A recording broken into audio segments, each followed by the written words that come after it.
I'm here with Tim Dahl. What'd you do today? I got 12th place at the Columbus Regional with Purrely. Unfortunately, just missed out on top 8 again. It was a pretty fun event. I went 7-2 overall, and my 2 losses were the Rescue Ace and Cash Terra randomly. I think this list is pretty solid. I think a lot of the problems with this deck aren't really in your control, and I think a lot of the time it just ends up coming to how lucky you are. But there is a lot of good technical play. I don't think the deck lists tend to matter too much, but I think if you have an optimal Purrely deck list, it gives you a lot better chance to do well. All right, let's see the deck. All right, starting off standard 3 street, 1 E. One of those is mine. Yeah, this will always be standard in my opinion. The quick play spells, the broken 1, 3 sleepy, 3 happy, and 3 pretty. The best one for me today was definitely happy, just protecting people's stuff.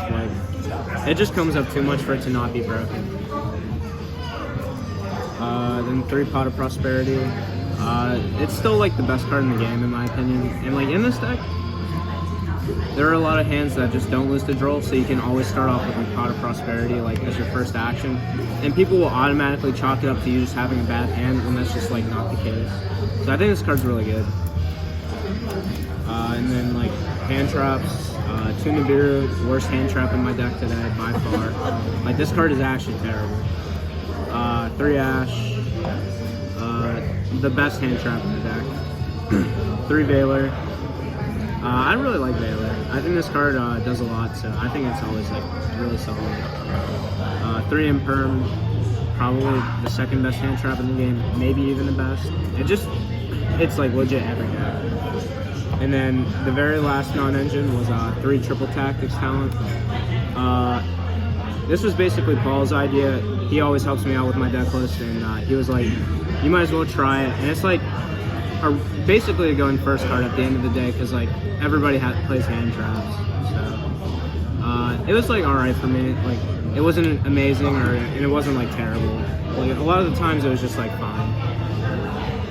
Then for my extra deck, this has been the same for years at this point. 1 Anima, 1 SP. Yeah, they're. Shout out to the dinosaurs for the Anima play. Yeah, I cheated numerous times against dinosaurs of all decks. It turns out you can't use a token to make this thing. Unintentional cheat, not actual cheat. Yeah, it was kind of sad. It was an honest mistake. Yeah, what can you do? Baby Noir. And it was against his friend, and he didn't realize either, so it's okay. Yeah, exactly. Baby Noir, still broken. Setting Yeep, still the best play in the game. Plump. And he would have won that game anyway. Alright, you're good. Plump.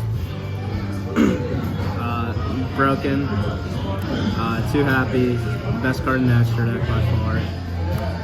Beauty was pretty good for me today as well. There were a few times though where it just legit did nothing, because Imperm is sometimes not enough, but I think the fact that this thing can be easily attacked over is its only issue. 2 Big Noir. Yeah, the card's absolutely ridiculous. Princess Sprite, still the worst card in the extra deck by far. I hate this card. Slacker. Downard, Zeus, all this stuff.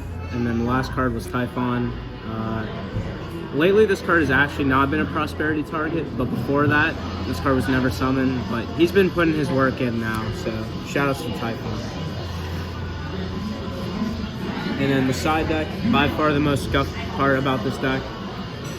There's 1 Nibiru in here, genuinely worthless.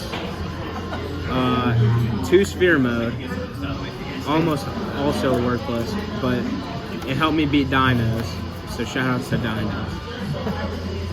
3 Droll. It's broken if you pair it with this thing, then you just never lose. It's impossible. 3 Shifter. I think this card might have actually been the worst card in my side deck, because I never activated this, and I only drew it for turn 1 time, but it didn't actually matter, so shoutouts to Shifter. The best card in my side deck was probably Book of Eclipse. It put in a lot of work, and it helped me beat Runic Stun, which that's all that really matters at the end of the day, if you beat that deck. And then the last card was Back Row Hate, Lightning Storm Duster. You might not need to play this card, and you could just play like these and play something else, maybe like a third sphere mode. But I don't think it actually matters. And yeah, that's the deck list. And then my shout-outs to Paul Johnston for helping me build the deck. And then shout-outs to Alex. He's a scumbag, but he's a great testing partner. And yeah, shout-outs to the Priority Phase group chat. And that's it. Thanks for the profile.